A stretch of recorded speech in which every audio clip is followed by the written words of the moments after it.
Okay, we are live. Time to talk about HIMS. The catastrophe that was today, minus 34% on HIMS. Just another day in the market for HIMS, eh? Gentlemen, how does it feel being poor? It's a privilege to be poor. Yeah. Nothing new. I'm used to it. The nice thing is, I sold some HIMS today, still up over 100%. So that's okay. Yeah. See, Nate, we're already getting called out. All right. So we're going to call Nate Tanner from now on. This is the reason we're late today. It's giving us that brand damage. Is Teva still alive? You must not be paying attention. I put out 2 videos in one day. The last time I did that was years ago. Very much still alive. There's so much to talk about. Shall we dive right into the news? Yeah, just hop right in to the deep end. Hop right into the deep end. Okay. Let me see if I can pull it up. Novo. Here we are. Okay, let's throw this up. Here, this was the news today. This is the reason why the stock fell. Novo Nordisk terminates their collaboration with HIMS and HERS due to concerns about illegal mass compounding and deceptive marketing. Okay, this was provided by Novo themselves, so keep in mind there might be some bias or something to that effect. No, surely not. They are generally unbiased. I'm just kidding. It's very, very heavily worded. But the collaboration of over a month has ended based on HIMS and HERS deceptive promotions and selling of illegitimate knockoff versions of Wegovy that put patient risk at safety. They say they're doing this for their customers whom they care so much about, saying that their efforts will continue to make authentic FDA-approved Wegovy directly available through NovoCare Pharmacy to select telehealth organizations that share our commitment to safe and effective medical treatments for patients living with chronic diseases. The partnership that was going on for just over a month is now over. In April, the FDA resolved the Wegovy shortage, and based on that,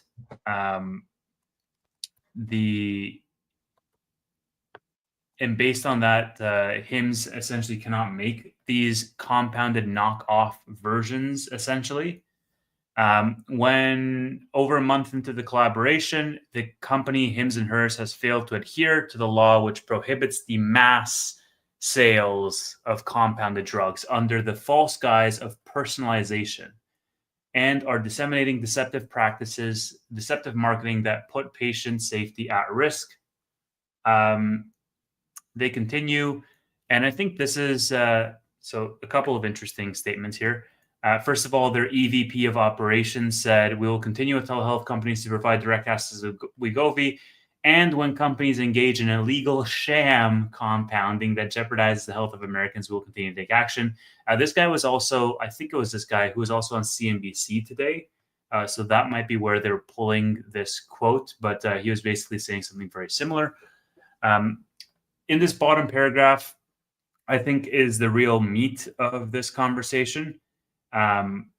So it says Novo is deeply concerned and is continuing to take proactive measures to keep U.S. patients safe from knockoff drugs with foreign illicit active pharmaceutical ingredients. That's a pretty strong statement.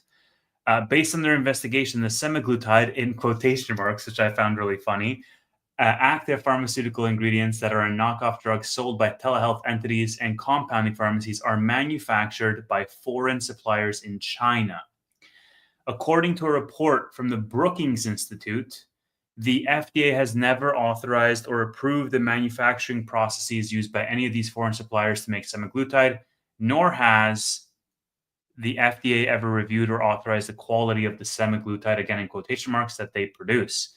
The report also found a large share of these Chinese suppliers were never inspected by the FDA, and many of whom that were inspected had drug quality assurance violations. Okay, let's pause right there. There's a lot of news that came after that news, but that's the initial news. What do we think? Just standard, normal corporate talk. No emotions there at all. Mm-hmm. Yeah. Novo definitely cares about the patient, not about maximizing profits or HIMS eating their market share at all. It's definitely all about the patient's well-being. Yeah, and we have no bias at all, guys. We're totally impartial third parties here. Nate, yeah, go ahead, Roy. So for real, like before we get into the details of that, like the tone of it, that's unreal for a presser. Like unreal. You occasionally you'll get that, but it's so rare. So it's like it actually kind of shocked me. I figured it was just when I open it up, it'd just be normal standard corporate jargon, but like engage in illegal sham, semaglutide in quotes, all the knockoff stuff, the false guys at personalization. It's like, dude, this is dirty. Yeah, and like they had illegal in the title of the press release. I'm like, okay, well, those are fighting words, sir. You better be able to back those up because lawsuits are coming. That's slander. Just saying. I honestly could see a lawsuit going both directions. Yeah, so that's one of the things we're going to talk about.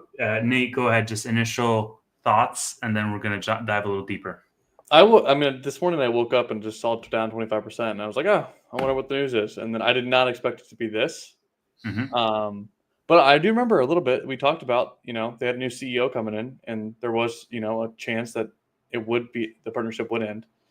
Mm-hmm. I think overall, though, definitely not bullish. And I was a little sick of seeing all of the mega HIMS bulls really try and twist this in any possible way to be bullish for HIMS. And that was a little frustrating and kind of reminded me of certain cults I see. So that wasn't very nice to see. But yeah, overall, I mean, it's still, again, it's not the end of the day, but it's also not extremely bullish. Like the company is going to do fine regardless of this. It's just a rocky road to get there is what it feels like. Mm-hmm. And so of course, I mean, everybody here that's watching knows HIMS was down 34%. If you don't know that by now, then I hate to be the one breaking the news to you. But then this came out halfway through the day, and there's a lot of comments that I want to get to, but I want to just cover just the source material first. Okay. HIMS CEO Andrew Dudham. See if you can spot any emotion in this, Roy. We're disappointed to see Novo Nordisk's management misleading the public. In recent weeks, Novo's commercial team increasingly pressured us to control clinical standards and steer patients to Wegovy, regardless of whether it was clinically best for the patients. We refuse to be strong-armed by any pharmaceutical company's anti-competitive demands that infringe on the independent decision-making of providers and limit patient choice. We take our role of protecting the ability of providers and patients to control individual treatment decisions extremely seriously and will not compromise the integrity of our platform to appease a third party or preserve a collaboration. The health and wellness of individuals always comes first. We will continue to offer access to a range of treatments, including Wegovy, to ensure providers can serve the individual needs of patients.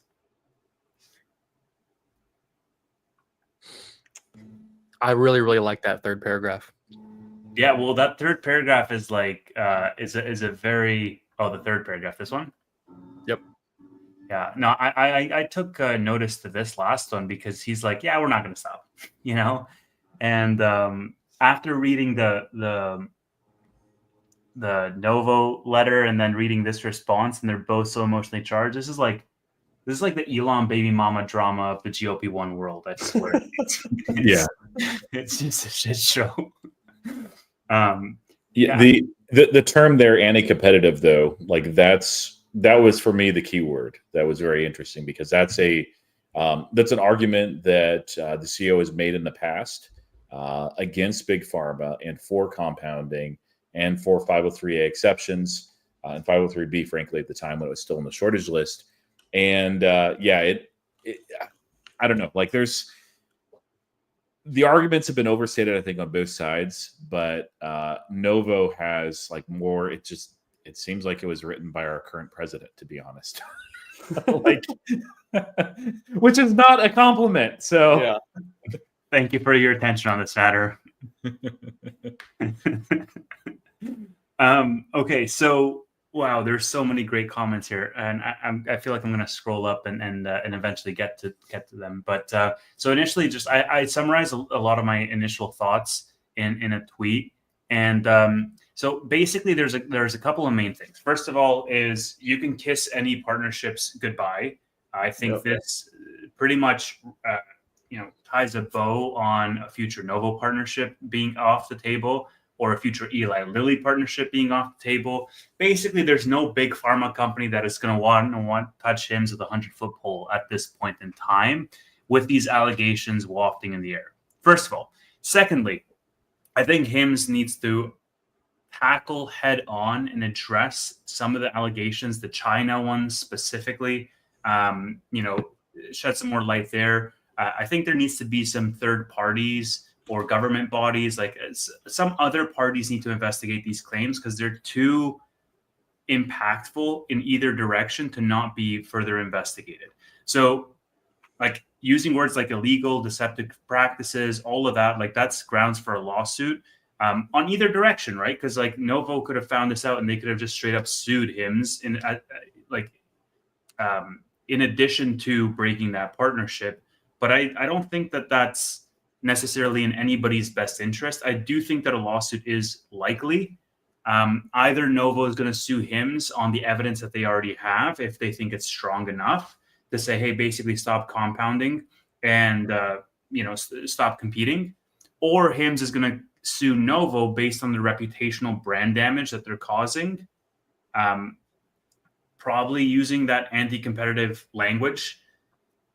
I do think that is the biggest overhang at the moment for HIMS, and quite frankly for Novo, who's at multi-year lows, is that mutual lawsuit risk. I think short sellers are going to feast on this. I think short interest is going to rise.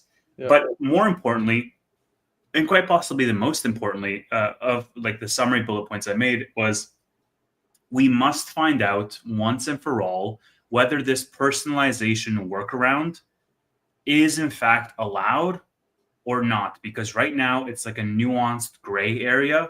It's open to interpretation, but we need a black and white conclusion from government bodies, from the FDA essentially, on whether it is illegal or whether it's fully legal, because that is what this whole argument hinges on, is big pharma saying, well, actually, it's case by case. You can't mass produce it due to the FDA shortage decisions. And then HIMS is saying, well, the personalization warrants it, so we're going to mass produce it because it like clinically meets the needs of the end consumer better than the generics.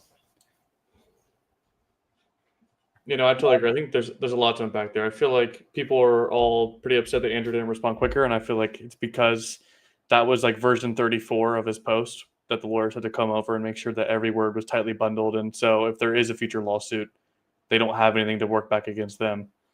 Because like you said, I do think it's just a matter of time. Like I think you said, Tevis, like you put it at less than 2 weeks, there's gonna be a lawsuit, and I agree. I think whether it's from HIMS or Novo, like something's coming. And so that's why personally I wasn't buying today, because there could be more downside. But yeah, I think lawsuit risk is definitely at play now, and it definitely is worrying and kind of sucks. But it doesn't, to me, in my opinion, I think long-term fundamentally the company will be fine. They'll grow pretty well and be a successful company, but this definitely adds a massive, massive bump in the road to get there. So yeah, and there already was a bit of one anyway for quarter two. It's going to be the first quarter that they report sequential decline in revenue, not year over year, but that's just because of the 503B exception for compounding. The semaglutide has gone away as far as a full quarter. So it is just a bump, but there's really three bumps. There's that, which the market knows, but I mean, the market can tend to be stupid anyway. Like, oh, we already knew this. Too bad. Minus 5%, And then you have the potential lawsuit, which this is a narrative-driven stock. And so, it certainly can go lower, can go the other direction too. I think shorts will probably double down. And the other is on that guidance, I believe it was $725 million that they guided for health, not health, weight loss products over the course of the year, which was a substantial part of their revenue guidance. It was very aggressive in quarter one. I was actually surprised to see that. And I'm like, okay, this makes me excited, but also a little bit leery. Excited because they've never missed a revenue guide ever. They just don't. But also a little bit concerned just because I'm like, okay, where is all this coming from? Because liraglutide doesn't seem to be the solution. Is it, their own oral weight loss product that they see really scaling, or are they really going for that 503A exception and using it for, that they're still able to compound for medical necessity, which is still a thing. It's not illegal. It's not sham like Novo Nordisk says, but it is supposed to be the exception, not the rule. And if they are doing what others have said that they're doing, where they're just saying, well, everybody, personalization is medically necessary. That's probably a stretch too far, and I could see them coming on the wrong side of this lawsuit. So that's a risk there, and they may need to also slow down what they're doing with the 503A as well. So there's like 3 or 4 bumps potentially. It's one of the reasons why when the news came out, I'd already taken some gains on HIMS on the way up. And I ended up, taking a little bit more off the table too, where I was like, okay, it's $50. I feel like it can fall further. Does seem like there's a lawsuit. Let me take some off the table. And I did write some of those as cash secured puts at 40. So And I those do feel that's okay. I do think it's, kind of fun. We saw the same exact rhetoric with Eli Lilly about 2 weeks ago, where him said, like, Eli said they're not going to partner with people that personalize semaglutide, and him just sort of like, yeah, we don't want to be controlled by a pharmacy.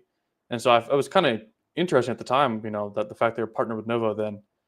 And I'm seeing like speculation that it could be true that Novo kind of just was a Trojan horse, came in so they could get more information on what HIMS actually does, and then just into the partnership. I think it's more tied to the CEO, but it was an interesting theory that they kind of partnered just to get more information so they could sue them even harder, sort of thing. Yeah, I mean, I think it's not like, I saw that argument too, well, Novo should have known ahead of time, because why get in bed with HIMS if they know that they're shady and that they're not going to stop the practices? To which I responded saying, well, one angle that you could take is that they thought that they could strong arm HIMS, or they thought that HIMS was desperate enough for that partnership that they would sort of, exactly, roll over on their principles. And then the other angle you could take with this is that, like, well, they didn't know. And this, in fact, is brand damage to them, because obviously it's a show of poor judgment on their part if HIMS is as bad as they claim they are. And ultimately, I mean, like, I didn't see Novo stock being green today. Did you? Like, Novo is at 2023 lows, basically. Like, they don't want the lawsuit. They don't, and besides, they have way more to lose as a large company, right? Like, what if they gain from a lawsuit with HIMS? Like, they have a lawsuit, and anything that they could expect to win, like, they've already lost it in the market cap for the stock reaction immediately after they announced that lawsuit, right? Because it's mutually assured. And then if HIMS gets a good decision, right, HIMS could take them for a huge amount of money, right? But yeah, if HIMS actually wins that lawsuit, then it's right. Yeah. And so it's like they have more to lose than to gain from potentially doing a lawsuit, because HIMS is so small. And right now, I think the context is important. Like, I was watching this clip on CNBC where what also happened this weekend was Novo basically was showcasing their new products. Did you guys hear about this? They had 2 new products, weight loss products, essentially. And they had way more side effects and they had way less efficacy. So their new products are not as effective as Wegovy is not as effective as their current lineup is.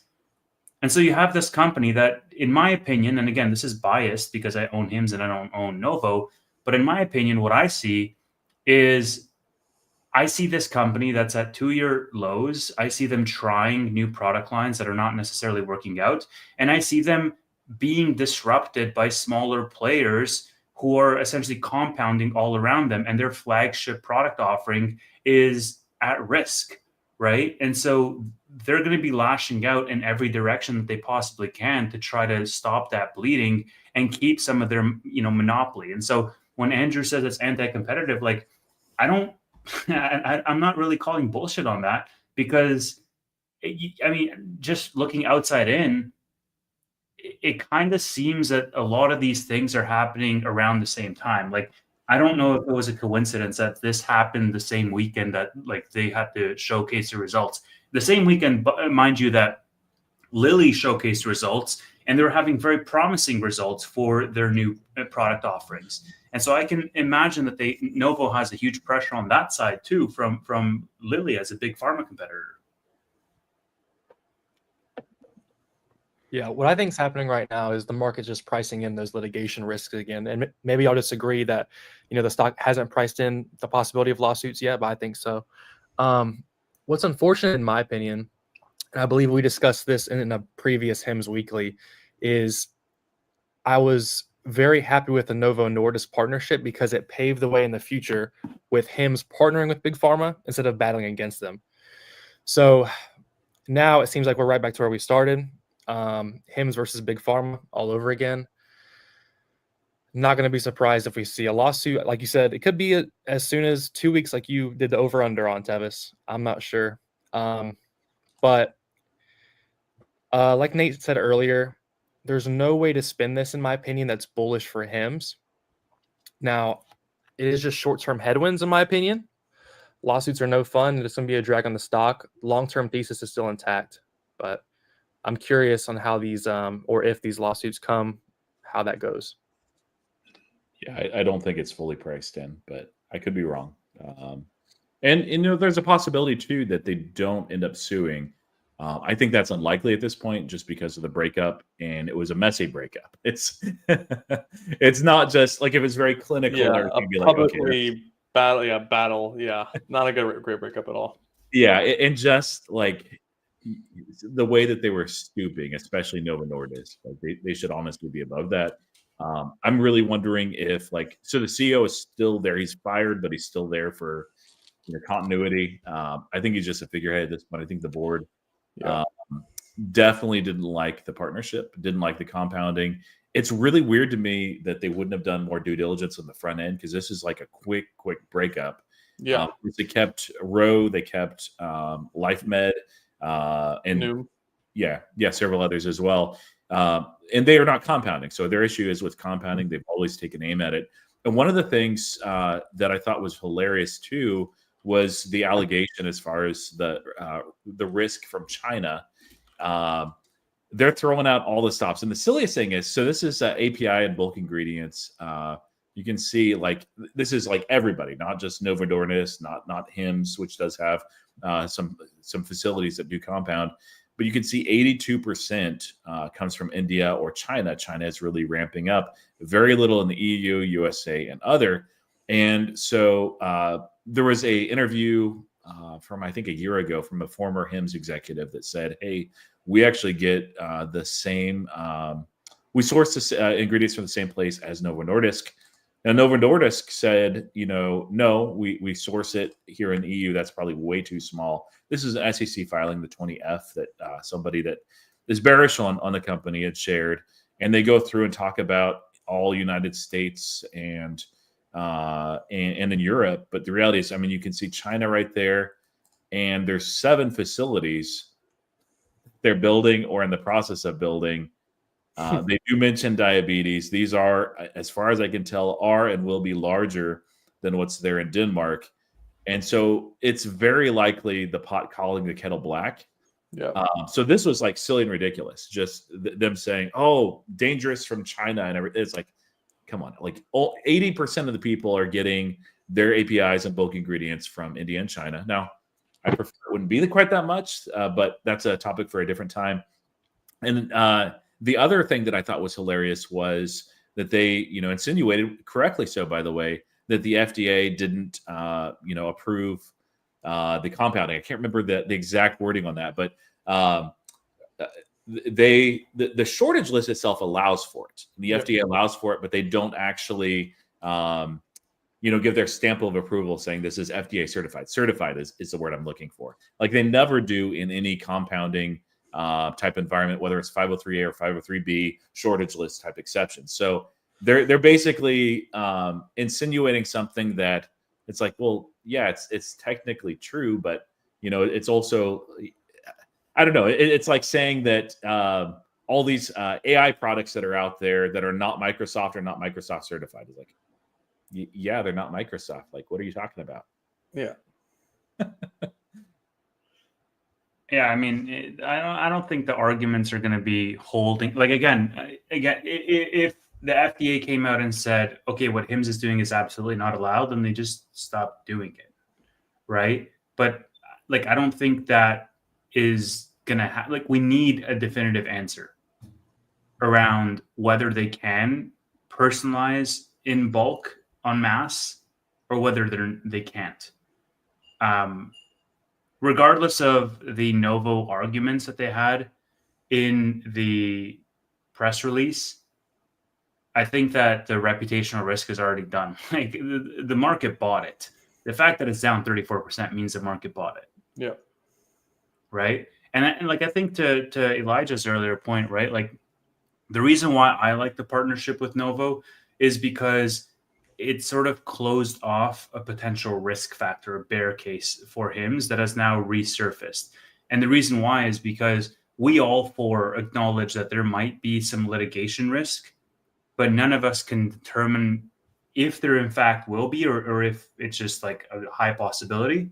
And then none of us can determine when that will happen, right? Yeah. And so it's always going to be a black cloud that hangs over HIMS, similar to the way the shortage ending was a black cloud that hangs over HIMS. You don't know if it's going to be this week, next month, next quarter type of thing, but you know at some point the other shoe is going to drop.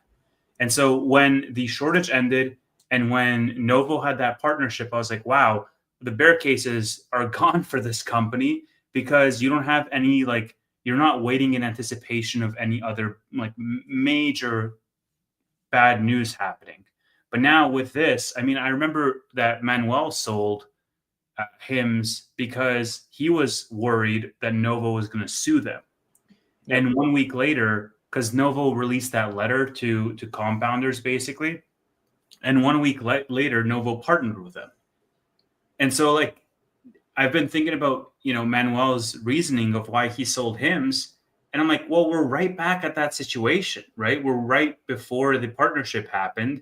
And we still have the exact same like dark cloud hanging over us as HIMS investors as to, okay, well, now at $41, $42, do I buy HIMS? Or like next week I could have a partnership. It could be at $60 with somebody else. Next week I could have a lawsuit. It could be at $20. And you don't know, right? And so I think that uncertainty is one negative factor that we have today that we didn't have this morning. Yeah, the thing is too, I think last time before this partnership happened, HIM was at $28. So we're 50% higher from then.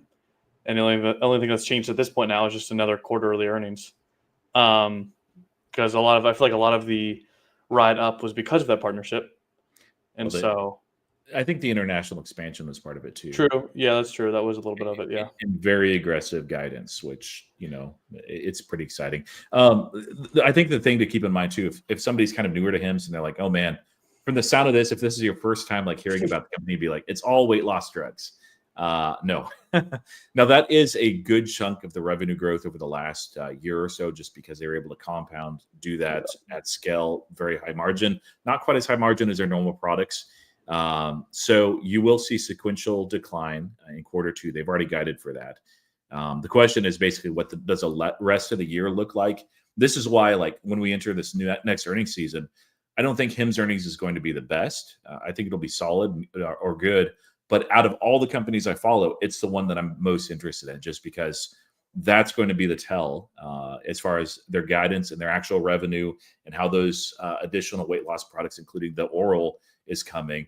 What they're doing with 503A and everything, like there's a lot of meat in this earnings versus last time it was like great earnings, but it's like, yeah, we already knew all that stuff. So no big deal. But long term, like the thesis is still very much intact for me. I did take some off the table just because this is all in a tax advantage account for me. And I figured, hey, if it's going to go down, I can take advantage of it, sell, lock in some profits, sell cash secured puts. If those get triggered, then great. I don't mind owning HIMS at a cheaper level. If it keeps falling, I'll keep adding up to the point where I was before the previous run up. This is a very volatile stock. And by the way, option seller's dream, just absolutely You do you hear this, Elijah? This is wisdom acquired through years of experience. I also sold some last week. And the 19-year-old among us, the 19-year-old among us made fun of me. You hear, Roy? Learn. Yeah, I'm just here as a special guest, so take me as a grain of salt. But it's okay to lock in gains, guys, after a phenomenal run. Even if you're bullish and you want to hold long term, you don't have to sell all your position. You can sell part of it. I still have HIMS in my portfolio. I'm happy to have what I have because it's more than 100%. So every share that I have now is essentially a free share. Elijah, don't listen to them. It's because they're about to be in the retirement home. So they need to sell. Yeah, next year. They need to sell to get their money out. We have 30 years. HIMS is already like a ginormous position for me, but I wrote a singular cash secured put, which Tevis made fun of me for because I have a small account and that's all I can do. But listen, man, people can relate. Not everybody has Tevis money, so it's okay. But yeah, so I will hopefully get assigned on those shares because I want to increase my position. What did you write? Wouldn't you like to know, Tevis? Wouldn't you like to know? Have you guys seen the $40 for September? $40 for September. I hopped on TJ's stream earlier this morning. Oh, nice. And I was like, hey, check out HIMS. And he did. And this man just casually wrote 100 contracts on stream. He wrote August 15th. He sold covered. Well, they're not covered because he doesn't have his position. He sold calls at 70 and he sold puts at 33, I think it was. Collected like 21 grand in premium. And basically, if it stays between that range for the next couple of months, like he's golden. And that's the level that I'm not at, Elijah. That's who I'm looking up to. Just a couple clicks, quick 25 grand, and then just call it a day. Yeah. For him, it's pocket change, and for Tevis, it's almost pocket change, but not quite. So it's pocket change. I mean, you wouldn't even pick it up. If you guys look at $40 puts for September 19th is a 20% return in like 2.5 months. It's nuts, but yeah. I mean, I didn't write any cash secured puts today. I was thinking about it, but yeah, I don't know, man. Like, I don't really buy a lot of. I don't know. I'm skeptical on this geopolitics being like, war is declared, market is green. War is over, market is green. Like, regardless of what happens, market is green. I just think that we're like in euphoric territory, and I know the fear greed index is like neutral.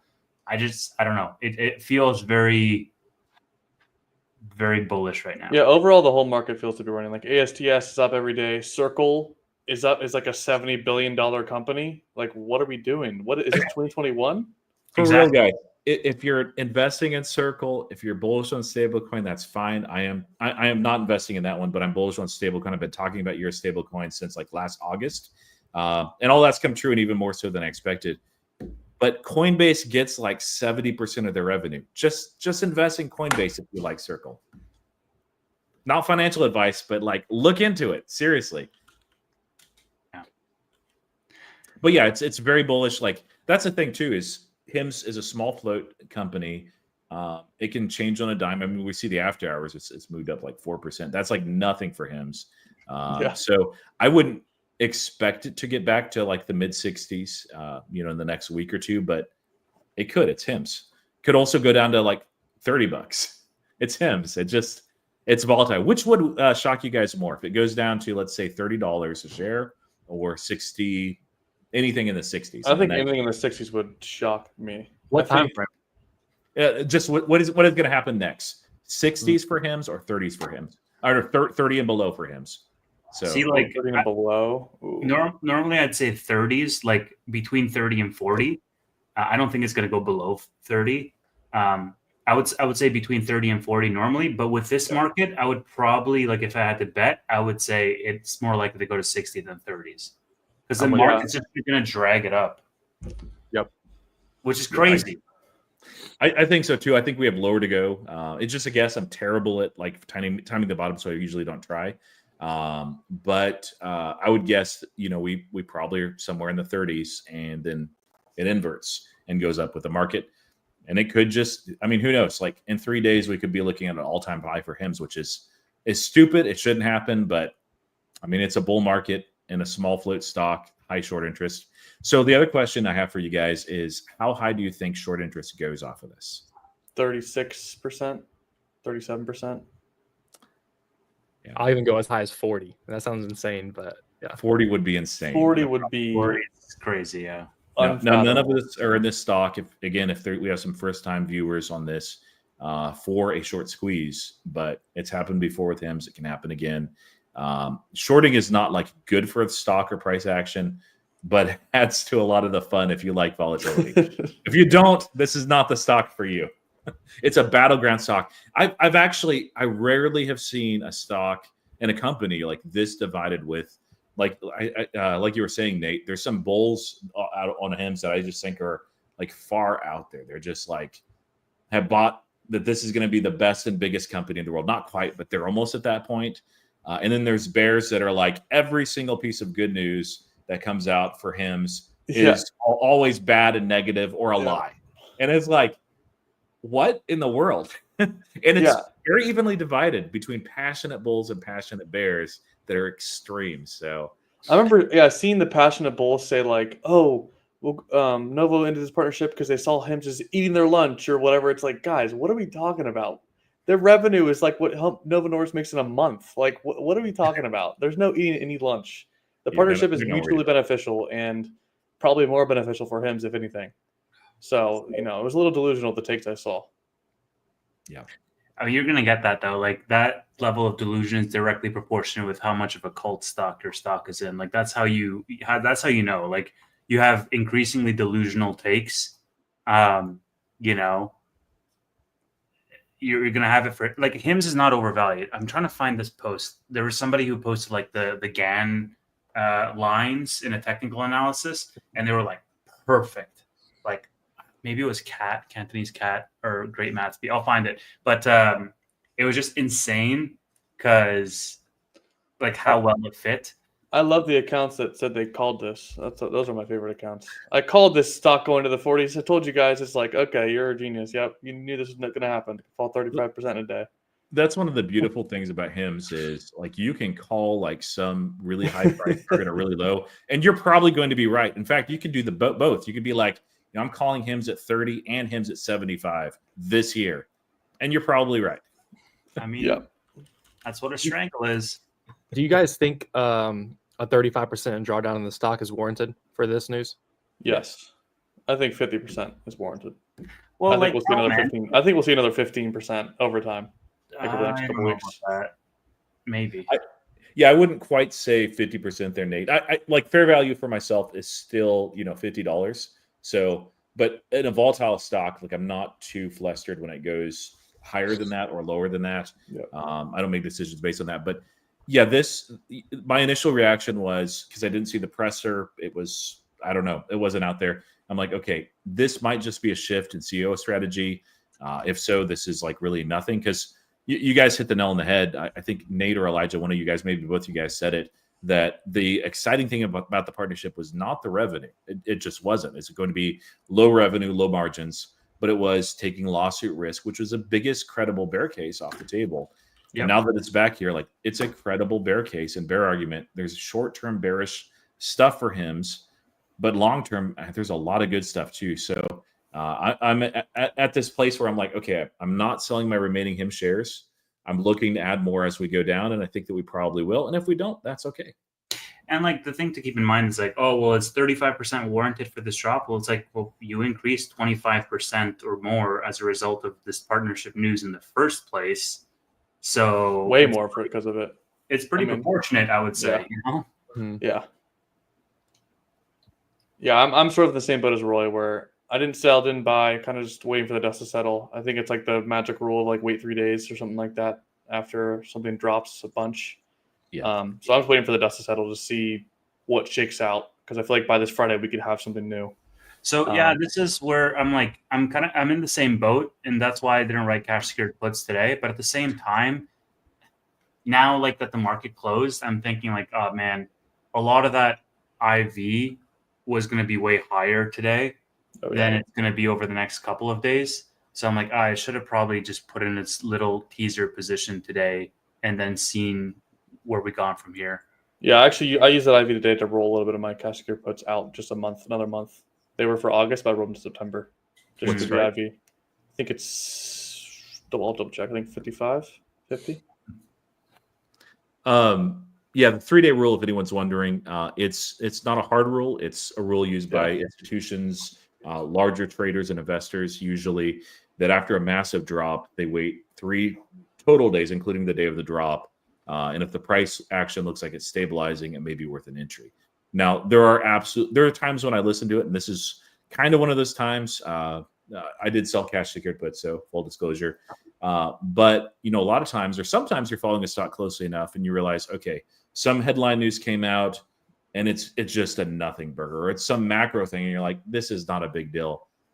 Don't wait the 3 days if you don't think that it's a credible dip. Buy, according to your conviction. Yeah, I mean, HIMS fell to prices never before seen since 13 days ago. Yeah, I mean, and that's the thing. That's my favorite part too is the stock is still up 85% year to date, and it outperforming most stocks in the entire S&P or in the entire stock market. So, yeah, I mean, but there's people like that just got in as a result of this run, and like that's I think the more concerning thing about this being 2021 patterns or echoes of 2021 is people will chase. Like I know a bunch of people. I think Garcia was one of them that got into HIMS and maybe the 30s, 40s. I know Amit, for example, got into the mid 50s. And so like people are going to chase on the way up. And normally that's fine because the companies are executing and you get to average down. And like that's a gift for a lot of people who are building a long-term position. But there's a lot of people that are also just starting out in the market for the first time as a result of the market climbing up, and they will chase and they will get freaked out the moment that this thing falls 35% in a day. So I do need to correct one thing because I love calling out my friends. There's nothing better, but I told him he bought in at HIMS at 25, and he's like, hey, what do you think fair value is? And I was like, $50. So I go, okay, great. Hits $40 and he sells. I'm like, bro. So then he gets back in the 50s. Fairness to him, like he was very new in HIMS, and when you haven't taken time to really dig in deeply and know what your conviction level is, it can make sense to. But I love calling him out on that. So yeah, my favorite part. I was the one that told him to get HIMS, and he bought it. And I don't know if you guys know, but Roy might know is that the next day is when the Novo partnership was announced, and so he was up 45% on his shares, and he was like, "Wait a second, why am I holding this? Like I just made 45% in a day," and so he sold or whatever it was, and then bought back later. But yeah, that was funny. Yeah, I mean, it's like me with Palantir. It's like I made a 2x on Palantir. I was like, "Thank you, I'm out." And then it's yeah, you sold Palantir for SoFi. It's been a 10x. Like, wow. Should we talk about the gummy? Yeah, let's just spend a few minutes quickly talking about the gummies. I know, Roy, you have to go at 9:30, right? Yes. All right, Elijah, kick us off. Well, you had a new product launch on, was it Tuesday or Wednesday? Tuesday for the HERS brand. That was pretty hyped up in my opinion. There's a lot of speculation. You had them, I think, release 2 videos. But basically what it was is what's the drug in it? But it's a gummy that helps with the hair growth, hair regrowth. And biotin. There you go. Yep. And it has those 2 in there. In my opinion, I think I don't want to say it was underwhelming, but I mean, kind of, if I'm being honest. I was expecting a little bit more, but just because there was so much speculation on X and talk of the town. But what do you guys think? Yeah, I kind of lend towards like it's great, another product, but it's nothing revolutionary. It's nothing it's innovative enough in terms of the marketing's great, the packaging's great, and that's big HIMS key differentiator is their marketing. But I don't think it's anything out of this world where it's like people are hyping it up, and I saw like people putting $40-50 billion TAM for the gummy market and all this stuff, and it's just as HIMS community does, it tends to be a little overhyped in my opinion. I think it's great though. I'd love to see them continuing to push envelopes, continuing to add more products, continuing to innovate in the ways they can, and so I'm always happy to see management continue to try and push the envelope a little bit. So here's a 10-second thing. They killed it with the marketing though. Oh, for sure. Music off. Yeah. Gotta make his money. All of us demonetize. I need this $2, Roy. Buy the HIMS dip, right? Yeah, no, I mean, like the marketing is really good. HIMS is excellent at that, marketing themselves, marketing their products. That's going to continue. Like, again, long term, the thesis is intact. This product, it's all right. Like, Yeah. I don't know how effective it is. I don't know what people are willing to pay for it. I think the testosterone is probably the more exciting product that they'll launch this year. But the more products that they launch, the bigger that flywheel. Especially, it gives them advantages as far as data, and also with that level of personalization they're looking at. And also, if you look at their overseas expansion into Europe, it's another product to sell over there too. So each and every one of these, they may be like just incremental, like a small little thing. That's not a big deal, but it adds to that bigger pie. It expands their TAM. So I'm not like, yeah, HIMS to the moon, but I'm like, cool, another thing. Yeah, I mean, one of the reasons why I like that is because it's preventative, and that's the direction that they want to move in as a company. And so we're going to see more of releases of that nature, where essentially this is a form factor that I think for that target audience is going to be well adopted, because it makes it feel less as like a prescribed medicine almost, and more like a wellness routine. And the fact that it's preventative, I think, is laying the blueprint or the roadmap. I mean, they said they've worked on this for the last several years, perfecting it.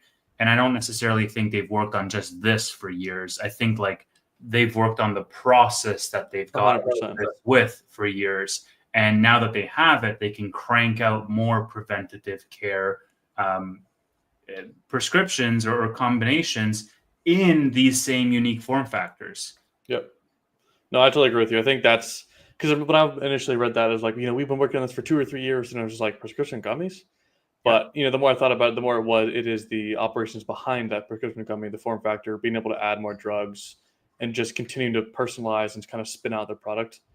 I think that'll be huge. But I'm like where I said, I'm much more excited to see how they spin out testosterone and how they market that. I think that will be, I'm pumped for that, which could be happening in the next 5 months. So yeah.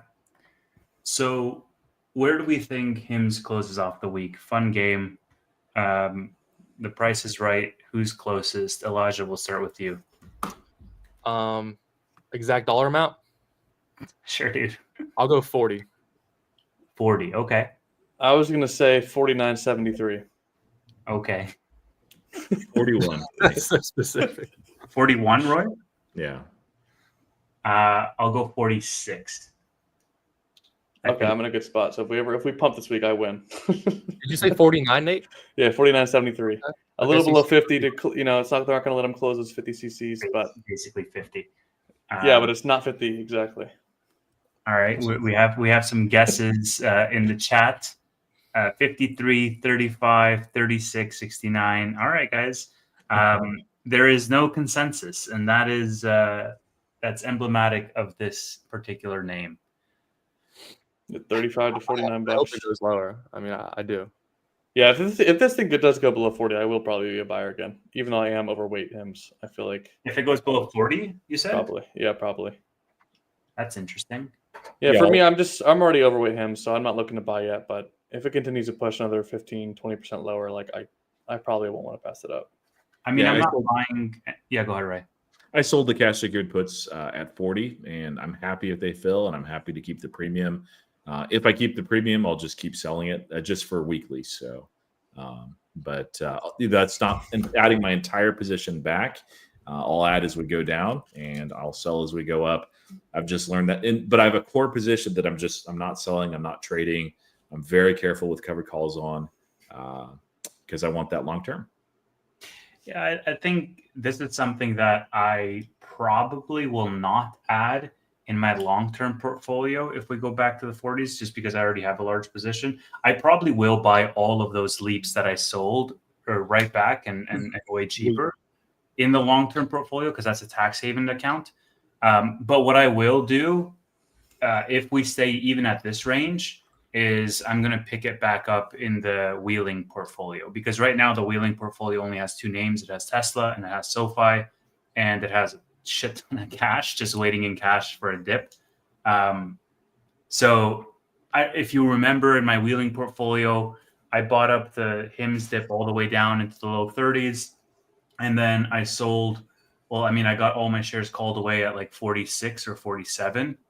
and so now we're below that range again. So I'm going to start cash secured puts all the way down, and rebuild that HIMS position if we get a similar situation as to the one we got in February. Tevis, you should buy a HIMS, HIMZ. Well, it's 2x leverage. Dude, it's down 70% today. ooh, Anyone that bought leaps on that or bought anything on HIMS ticker symbol they're donezo. They're toast. that is wild. Yeah, down 70%. I considered almost buying some today just because it's just down. I mean, that's stupid, but it's 2x leverage.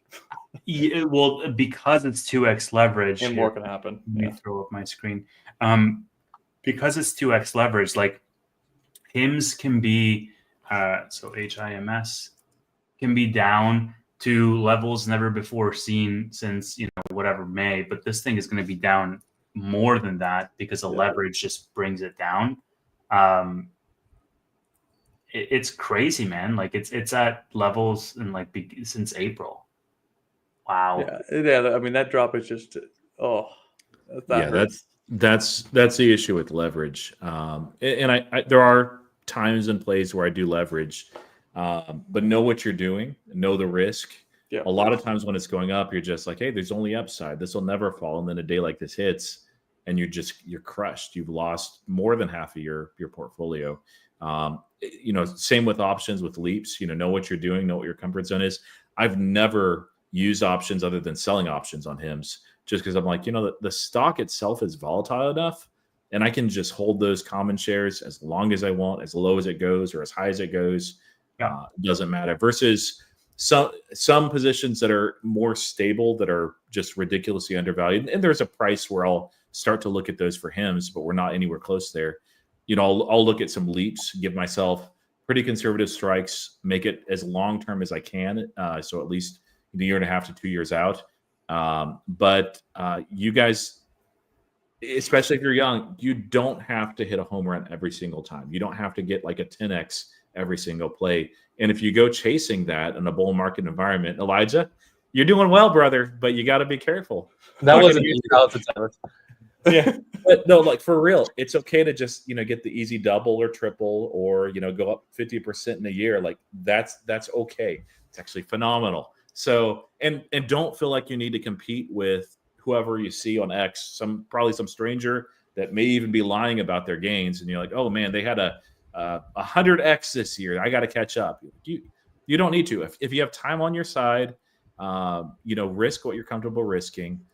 Look over the long term, buy quality companies, and use leverage selectively. I wouldn't build your entire position or strategy based on leverage. My favorite part is this morning that the $70 CCs were still going for like 7 or 8 cents a contract, and I sold them. With the stock down 35%. It's like, are these gamblers serious? Like, what are they doing, man? Option seller paradise, man. They think it's going to go up 80% in the next 4 days after this news. Like, what are they talking about? Anyway. It really is an option seller paradise. And like the way that this thing moves, if you're comfortable holding it at a level, like you can even just write like cash secured puts 2 weeks out, like at the money even, and you can just capitalize so much. Because you can close those early, right? Because it's so volatile that if it moves up, you can close it in a day or two for 50% profit. Yeah. Who do we think throws the lawsuit first? Or do we think there's a chance that it's just a stalemate because neither of one of them want to have a lawsuit?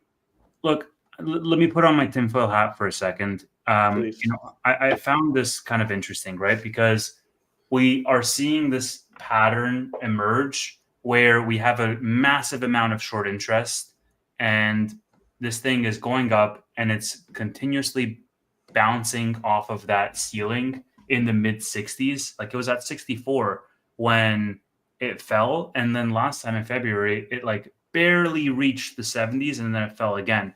And so I think that shorts stand to lose a ton of money on this if this thing breaks through, and they're doing everything that they possibly can. Like analysts came out today in droves, and they were like, we're Needham was like, this is off of our confidence list for the year. Issuing sell ratings, issuing low price targets. And so I think that there's a big, like similar to, SoFi, right? It's like they're challenging a massively established incumbent industry. And it's the same with Big Pharma. And I think they have a lot of odds stacked against them. So I wouldn't be surprised, right? There's manipulation in this name because it's a very low float, low market cap company. Anyways, Roy has to leave. But before he does, very quickly, we have a show tomorrow where we're going to be picking some stocks. Roy, why don't you tell people what's going on tomorrow? Yeah, so if you guys have ever played fantasy football, it's like that, but with stocks, because fantasy football is not nearly geeky enough. You guys are doing that again? Extra geeky. So we've got a curated list of 200 and something stocks. All of them are terrible because Tevis picked them. Just kidding. There's 237, and yes, Joby is in. It is, and I'm picking it round 10 if it's still there. I am for the memes. Tevis' first pick. There's at least 4 of us participating. Tevis is going to work on another guy or two, and that is tomorrow in lieu of Bootleg Weekly. So it's a bootleg annual, hopefully, stock draft. And what time is it? I don't remember. It's at 4:30. It's at 4:30 Eastern. Both of the hosts don't know what time. That's hilarious. I'm on Central Time, so I'm like, I don't want to try to like convert and everything. So yes, and I'm heading. You guys can continue on. I'm putting a link in the description. If you guys want more HIMS content, be sure to follow these guys. I'm a special guest here, so I'll pop in every once in a while. I'm hopping over to Tech Bros Weekly with Amit and Tanner. We're going to talk about some different names. You guys are welcome to join us or stay with these guys. But thank you guys for having me on as your guest. Sweet. Thanks, Roy. Have a good one, man. Later. Thank you, Roy. What a guy. All right, so now we can talk about some DGen stuff now that he's gone. Gentlemen. The godfather of stocks. Gentlemen, what a guy. Gentlemen. What a crazy week. Yeah, it's been a crazy week, too. Yeah, I am It's absolutely. Monday. What do you mean what a crazy week? It just feels like a crazy week. Like, I was on X all day. I should have been working, but I was on X all day, like seeing both sides of bears like pumping up and celebrating. Like, we told you, and bulls saying this is the most bullish thing ever. Now we're a solo company. We don't need anyone else. I don't know. The sentiment's horrible, but this is just an average Monday for a HIMS shareholder. Yeah. I woke up late and I see the messages of Tevis giving me shit in our group chat. HIMS is down like 25% already. Market's not even open. I'm like, oh my God, dude, it's going to be one of these days. Yeah. It's not even bad, dude. Like, I thought we were going to be completely red in the market today with the geopolitics of everything. And then the market just doesn't give a shit. Like, World War III ended, bro. Huh? World War III is no longer. Well, like, apparently, man. Like, supposedly. It's like, dude, I was like, can we have a red day, please? I need it for my covered calls. I was like happy about it. And then it's like, they don't care. They don't care. They're not confessing, they're bragging. Dude, Tesla up 8% on the robotaxi news. Off of doing worse than Waymo. It's weird. Nate is a Tesla bear, man. I'm not actually a Tesla bear. No, I'm not a hater, dude. Get this dirt off. I'm not a Tesla bear. I'm just I'm a timeline bear.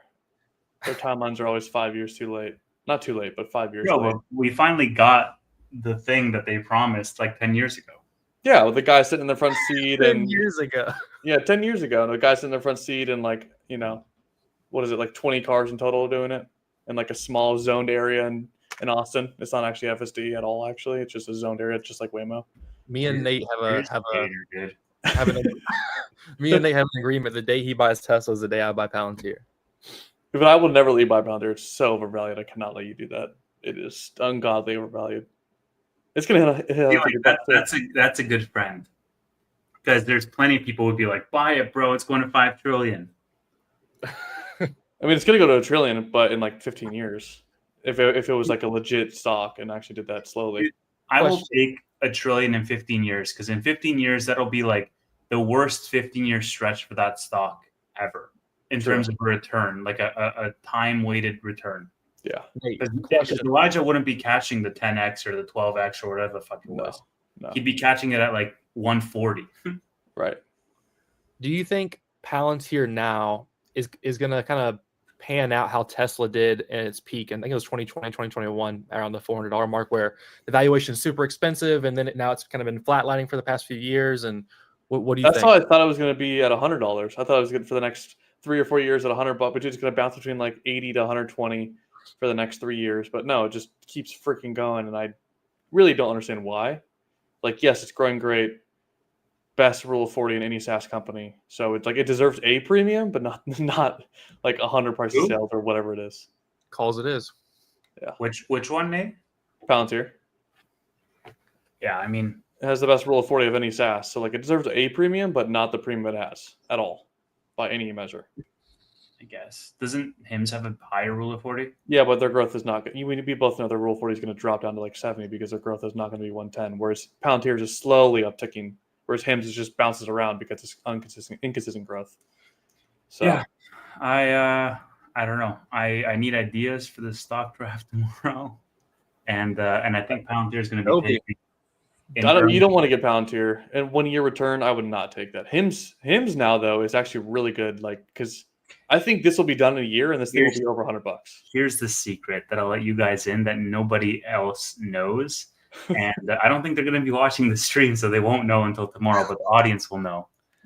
So the secret, guys, is I made the list of stocks, and it's like 237 stocks. But the fun part is there's also ETFs, and I also included 2x and 3x ETFs. Oh my god! I guarantee you, and nobody in the audience, nobody snitch. I guarantee someone's going to message them for sure. I hope nobody messages them because it's going to be hilarious. I guarantee you that somebody's going to pick like SoFi, and then I'm going to be like SOFX, Tesla, and I'm going to be like TSLO because all of those are in there. And so if they notice, they notice, and if they don't notice, they don't notice. But I think it's going to make it more fun because it's like, if do you want the underlying or do you want the 2x leverage or the 3x leverage? So we'll see how that goes. Are you guys doing the 1 year span? So basically a year from tomorrow? Yeah. Okay. That's cool. Dude, Yeah, that was a great idea. It was Dang. super fun to watch last time. Oh, we're still live. I forgot we're still live. Hey, audience. But okay. What do we think? Do we want to wrap it there? yeah, I mean, I don't think there's any other HIMS news, right? I feel like we covered. I mean, did you guys have it last week? I was out. I was gone. No, we didn't have it last week, but last week the main news was around the gummies, which we just talked about. Yeah. And then obviously the I mean, we might have a lot more news for next week. Yeah. If there is in fact a lawsuit, but I'm not holding my breath that there's going to be a lawsuit. But TBD. I mean, who knows, man? If I knew the future with HIMS, then I'd be a much richer man. Thank you, everybody. Much richer. Thank you, everybody, so much for watching. We will see you next week for HIMS Weekly. It's either going to be Monday or Tuesday. I think Tuesday is when we settled on as our day. But yeah, follow the channel to make sure that you can find the accurate time. Hit the bell and buy HIMS if you want to buy HIMS, and don't buy HIMS if you don't want to buy HIMS. I put up a poll. And maybe we'll wrap with this, saying based on today's news, are you a buyer, holding, selling, or shorting? And the number one response was buying at 49%. Holding only was 27%. Selling was 15%. And shorting, fuck you guys specifically, was 9%. Oh my god. Just kidding. I love all the people watching. Okay. Thanks, everybody. Bye. Peace. Bye.